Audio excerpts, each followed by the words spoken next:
It's yeah, it's always you always have to wait and see. But I think you're the first Australian that has commented about the film. So far so good.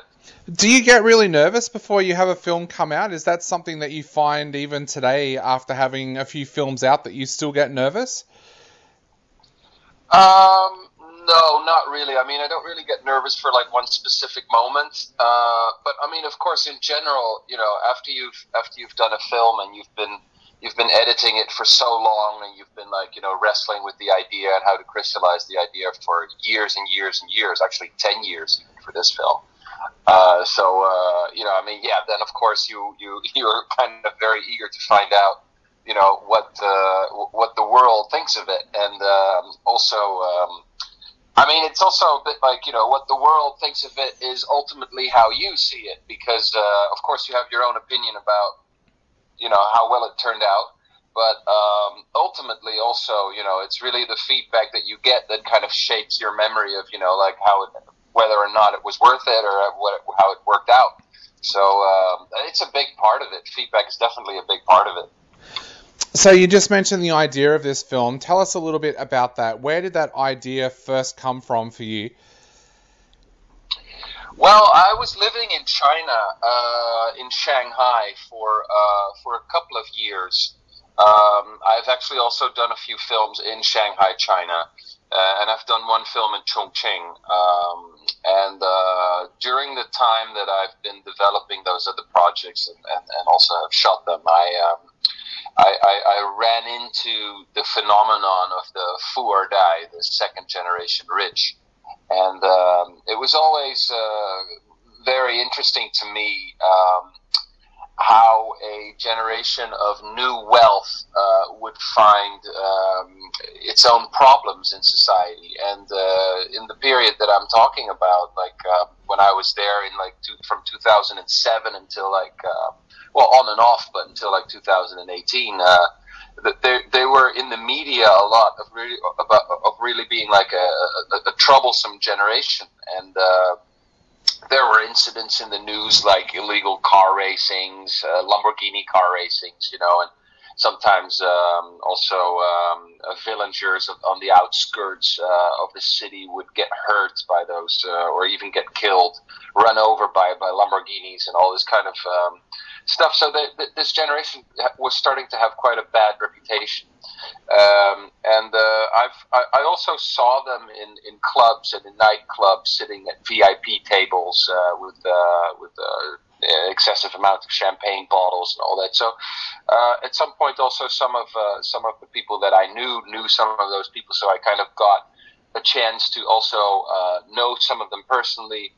And that's when I really started to feel that maybe I could tell their story.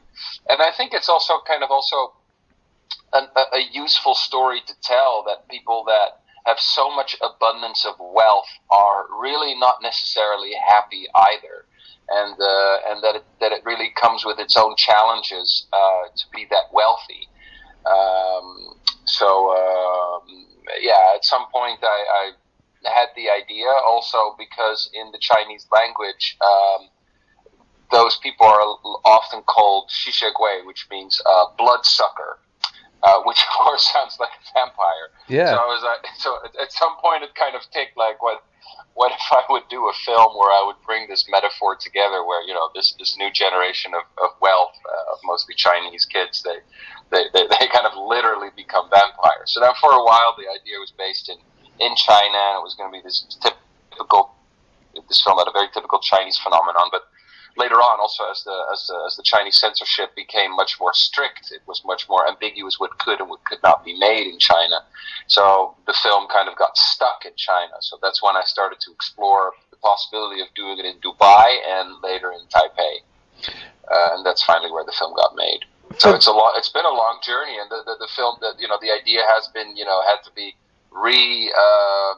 reimagined with several different countries and characters. For those people that aren't aware about about what can and can't be filmed in China, what was it about this film that would have prevented that? Was it the horror nature of it, the the depiction of wealth? What was it that actually prevented it from being shot there? Yeah, that's actually a really, really good question, and it also that has, because I love to give that answer, because it's really been like a fascinating journey. At first, where I just left off, like the idea was like, okay, so you have new wealth, and people excessively being living in an experience economy, and wanting to experience new things all the time. One day, literally waking up with fangs and not knowing why. And the idea was that they would actually be vampires. So the metaphor was just like very literal. But then, because of the censorship regulations in mainland China, I had to find a way for them not to actually be vampires, because the government in China is quite careful not to inspire people to believe in superstition and like ghosts, undead, and all that. And that is because not so long ago, many people in China, and right now still in Taiwan, are very superstitious. And in order for the Communist Party to have its grasp on the people the way they want to, they don't really want traditions and belief in ghosts and all this kind of spirituality also to be in the way. So they want to prevent, so all kinds of ghost stories and things that can kind of reawaken these kinds of beliefs are all banned in China. I also did not know that. So what is usually done is that people will write something in thrillers or horror films that in the end someone awakens from a dream. And then it's all like, it was just a dream. And then suddenly it's okay, because within the film you mentioned that it's not real. Yeah. It's kind of weird, but somehow that will do. But I didn't want to do that, because I would find that kind of corny to, just, okay, somebody woke up, it was all a dream. So I was thinking for a long time, like, what is like a more interesting way to do this? And that's when I came up with the idea that it would be kind of like what things that we've seen the elite do in history, like Marie Antoinette, who is playing farmer and playing farm family with her elite friends in her castle garden. Like she built a farm in the castle garden and pretended to be farmers for a weekend, but they're all princesses. So this thing of wanting to role play has been within our history for the elites. So I was like, wow, it would actually be very interesting if they would just have organized this as like an experience, and it would be even more exciting if not everybody would know about it.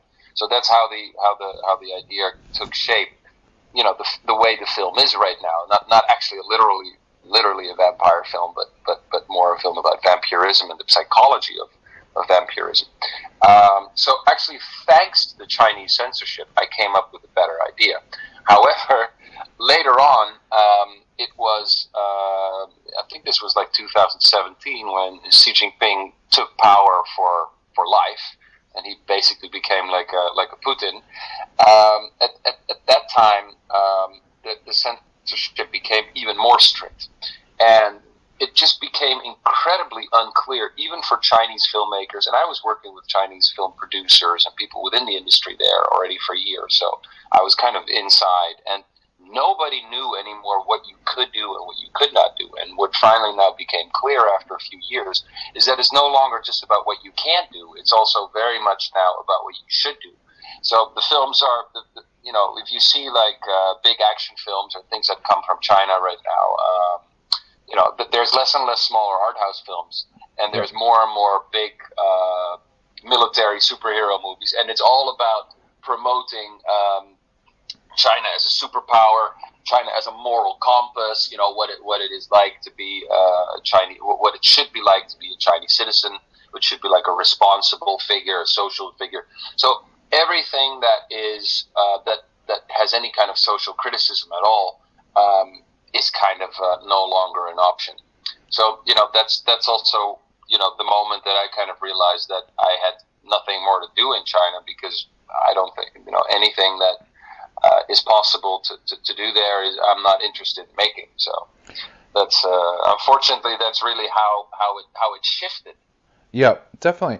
Now, the film itself now, the characters that we see on screen and this whole idea of the circle, how similar and close to the truth is that then of what you found out when you actually sat down and talked to people that are in this generation of wealth? Well, I mean, the things that literally happen in the film are all fictional, of course.